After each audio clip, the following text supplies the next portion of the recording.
غیبت کس کو کہتے ہیں؟ امام غزالی رحمۃ اللہ علیہ فرماتے ہیں کسی کا عیب بیان کرنا اور وہ عیب اس کے کپڑوں میں پایا جائے تب بھی آپ نے بیان کیا تو غیبت ہے۔ اگر وہ عیب اس کے اخلاق میں پایا جاتا تھا تو وہ بھی آپ نے اس کی پیٹھ کے پیچھے بیان کیا تب بھی غیبت ہے۔ اگر اس کے دینی معاملات میں وہ بات پائی جاتی تھی تو آپ کو چاہیے تھا دین کے اندر اگر کسی میں عیب پایا جائے تو یہاں اس کو تبلیغ کرنا چاہیے یا اس کے لیے دعا کرنا چاہیے۔ آپ کو پیٹھ کے پیچھے بیٹھ کے یہ ڈسکس کرنا کہ اس نے کبھی نماز نہیں پڑھی، پابندی سے روزہ نہیں رکھتا، اس کی تو اجازت ہی نہیں۔ اگر آپ کو نظر آ گیا تھا کہ یہ خامی ہے تو یہاں حکم یہ تھا کہ جا کے تبلیغ کرتے یا اس کے لیے دعا کرتے یا سمجھاتے کہ بھائی صحیح ہو جا۔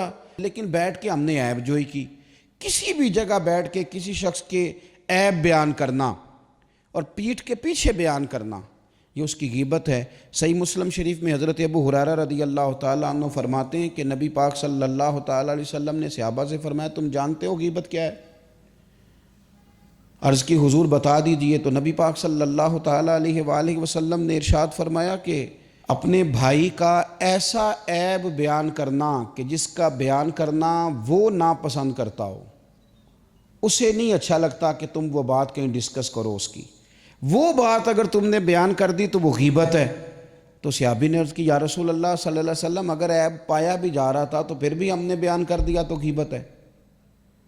یعنی ہم نے بیٹھ کے ڈسکس کیا کہ وہ بندے میں یہ خرابی ہے تو وہ خرابی ہے بھی، یعنی جھوٹ نہیں بولا، واقعی خرابی تھی تو ڈسکس کر دی تو حضور یہ بھی غیبت ہے؟ تو نبی پاک نے فرمایا یہی تو غیبت ہے، یہی تو غیبت ہے کہ خرابی پائی جا رہی تھی تو آپ نے بیٹھ کے ڈسکس کیا، یہی تو غیبت ہے۔ اور فرمایا اگر خرابی نہیں پائی جا رہی تھی اور پھر تم نے وہ بیان کر دی وہ تو غیبت نہیں، وہ تو بہتان ہے، وہ تو تم نے الزام لگایا، وہ تو بہتان ہے، اس کی تو الگ سے سزا ہے۔ غیبت کا معنی یہ ہے کہ کسی میں عیب پایا جاتا تھا، آپ نے وہ بیان کیا، آپ کو کس نے یہ اجازت دی تھی کہ آپ بیٹھ کے ڈسکس کریں؟ اور اگر آپ نے ڈسکس کیا تو میرے بھائی غور تو کریں، کسی چیز کو ڈسکس کرنے کے مقاصد ہوتے ہیں، کس مقصد کے لیے ڈسکس کیا، کیوں ڈسکس کیا؟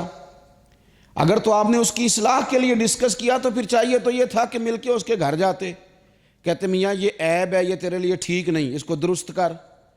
اور اگر آپ نے اس لیے یہ بات چھیڑی نہیں تو پھر آپ کو اس کے لیے دعا کرنی چاہیے تھی کہ یا اللہ اس کے اندر یہ غلطی پائی جاتی۔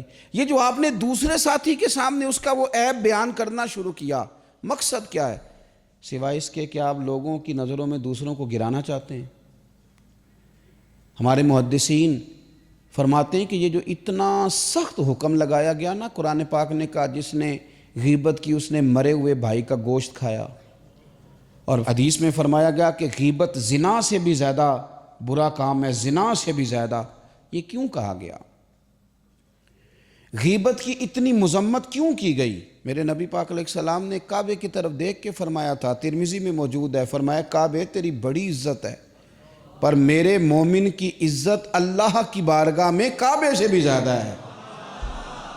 جس کی اتنی زیادہ عزت تھی، جس کا اتنا زیادہ اکرام تھا، رب کی نظر میں اتنی عزت تھی، اس کی تم نے عیب جوئی شروع کر دی، تم نے بیٹھ کر اس کی غیبتیں کی، تم نے اس کے بارے میں بڑے بڑے غلط فکرے بولے، دوسروں کو بھی دعوت دی۔ تمہارا ذہن تو اس کے بارے میں خراب تھا ہی، بہت سارے لوگوں کا ذہن خراب کر دیا اس کے بارے میں، جس کی عزت رب کریم کی نظر میں کعبے سے بھی زیادہ ہے۔ اور حضور کی نظر میں کیا عزت ہے؟ میرے کریم محبوب نے فرمایا جس نے میرے مومن کو تکلیف دی اس نے مجھے تکلیف دی۔